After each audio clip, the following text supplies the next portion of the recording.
আপনারা দেখতে পাচ্ছেন অভিষেক বন্দ্যোপাধ্যায় লোকেরা ডিম ছুড়ে মারছে, পাথর জুতো ছুড়ে মারছে। এই নেতা আমরা বাংলার বাড়িতে চাই না। আমি একটা কথা চ্যালেঞ্জ করে বলতে পারি, কোনোদিন আরাবুল মুস্তানি করেনি, কোনোদিন আরাবুল বোন নিয়ে কারুর ঘরে মারেনি। তারা কোথায়? যিনি এখান থেকে জিতে দেন সে বাদশা কোথায়? লুকিয়ে আছে। এদের লুকিয়ে থাকা ছাড়ার কোনো উপায় নেই। ভাঙড় ক্যানিং এর মানুষ এদের ক্ষমা করবে না।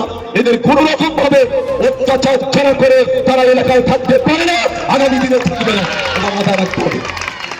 কিন্তু উনি এমন একজন মহিলা, মানুষকে মানুষ বলে গ্রহণ করেনি, মানুষকে মানুষ বলে ভালোবাসেনি, মানুষকে মানুষ বলে গ্রহণ করেনি, তাই আজকে ওনার পতন।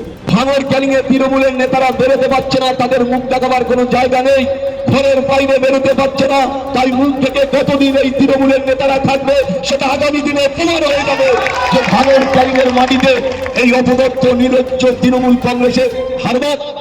যারা লুটেরা, যারা লুট করেছে, অত্যাচার করেছে, জুলুম চালিয়েছে, মানুষের বিচারের নামে শাসন শোষণ চালিয়েছে, একতরফা ভাবে থানায় নিয়ে মিথ্যে কেসে আইএসএফ এর ছেলেদের জড়িয়ে দিয়েছে।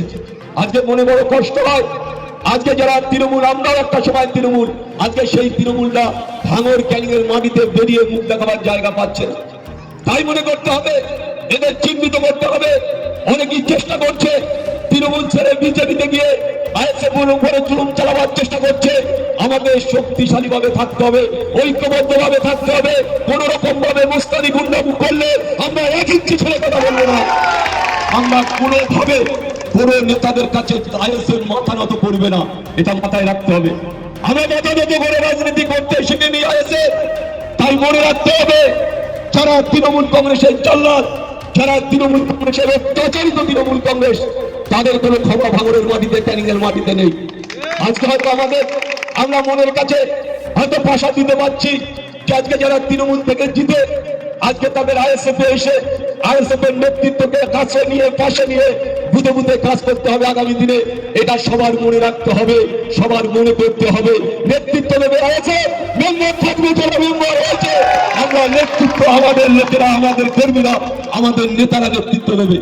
তাই মনে রাখতে হবে যে সঠিক নেতৃত্ব প্রতিটা বুথে আমি চাইব যারা আমাদের আইএসএফ এর নেতারা প্রতিটা বুথকে, প্রতিটা মানুষ যাতে পরিষেবা পায়, প্রতিটা নেতার কাছে গিয়ে যেন মা ভাই বোনেরা কোনো না কোনো বিপদে গিয়ে কেউ যেন না ফিরে আসে, এটার দায়িত্ব আজ থেকে আমাদের আইএসএফ এর কর্মীদের নিতে হবে। এটা মাথায় রাখতে হবে, এটা মাথায় রাখতে হবে।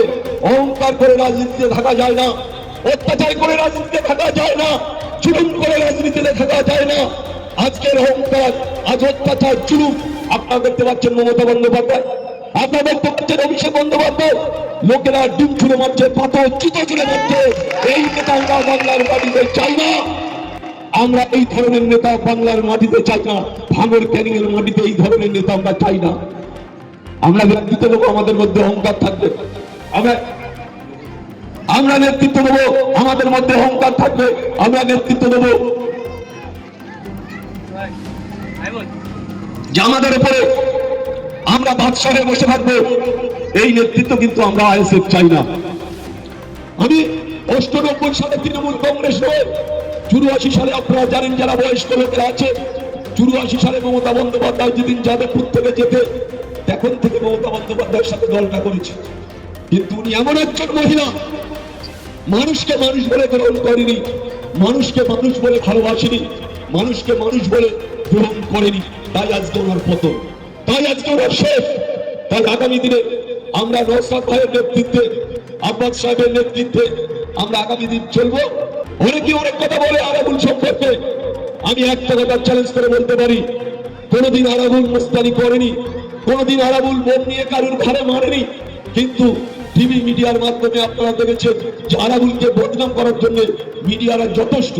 তাই আমি শুধু একটা কথা বলবো, আমি মানুষকে বিশ্বাস করি, আমি আল্লাহকে বিশ্বাস করি, আমার ধর্মকে আমি বিশ্বাস করি, আমার ইসলাম ধর্মকে আমি শ্রদ্ধা করি, আমি ইসলাম ধর্মের একজন মানুষ। তাই আমার মনে রাখতে হবে যে আমার অহংকার, আমার অন্যায়, আমার অত্যাচার আমি এটা জীবনে রাজনীতিতে করিনি। আমরা দেখেছি আবাস যোজনায় গরিব মানুষ ঘর পায়নি, বড় লোকেরা ঘর পেয়েছে, আপনারা ভাবলে অবাক হবেন।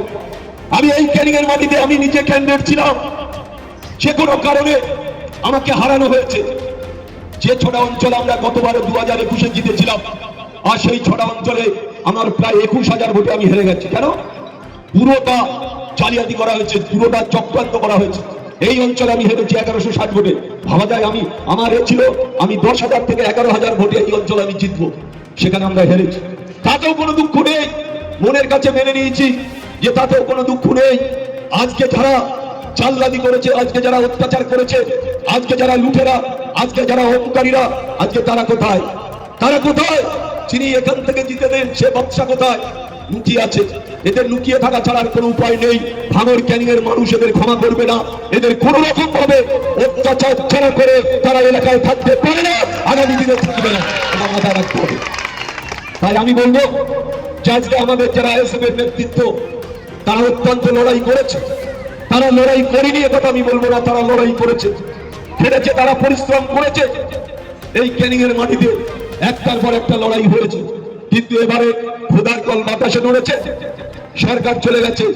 আজকে বাবুরা আর মাথা তুলে দাঁড়াবার জায়গা পায়নি। একটা কথা মনে রাখতে হবে যে মমতা বন্দ্যোপাধ্যায় সরকার, এই সরকার দুর্নীতির পাহাড় পরিমাণ দুর্নীতি করেছে। আমরা দেখেছি সিপিএম 34 বছর চালিয়েছে। সিপিএমরা কি করেছে সেটা বড় কথা নয়। সিপিএম এর জোট না, আমি লড়াই করেছি সিপিএম আইএসএফ আমরা জোট, ইন্ডিয়ান সেকুলার ফ্রন্টের জোটে প্রার্থী আমি আরাবুল ইসলাম ছিলাম। আমরা দেখেছি এই মমতা বন্দ্যোপাধ্যায় সরকার একটা সিপিএম এর কোন নেতৃত্বকে সাজা খাটাতে পারেনি, দোষারোপ করতে পারেনি। সামান্য দিনে 15 বছরে বাংলার ঐতিহ্য, বাংলার পবিত্রতা, বাংলার সমস্তটা নষ্ট করে দিয়েছে এই তৃণমূল কংগ্রেস।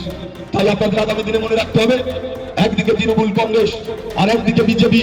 আমাদের দুই দিকে নজর রেখে এই তৃণমূল আর এই বিজেপি যাতে এলাকায় ঢুকে সন্ত্রাস না করতে পারে সেটা সবার দায়িত্ব নিতে হবে। আগামী দিনে লড়াই হবে ইঞ্চিতে ইঞ্চিতে, এটা ধরে রাখতে হবে। আমি বলতে চাই মোদ্রামোড় অঞ্চল, এই অঞ্চলে হাজী সাহেব আমাদের অঞ্চলের সভাপতি, তার নেতৃত্বের প্রতি আস্থা রেখে আপনারা যেমন চলবেন, প্রতিটা বুথে বুথে আমি চাইব বুথের বুথ কমিটি করে নেতৃত্ব, সঠিক নেতৃত্বের হাতে নেতৃত্ব তুলে দিয়ে প্রতিটা বুথে বুথে যাতে বিগত দিনে তা হয়েছে আমরা সেটা মনে করবো না। আগামীকাল থেকে আমাদের পথ চলা শুরু হবে।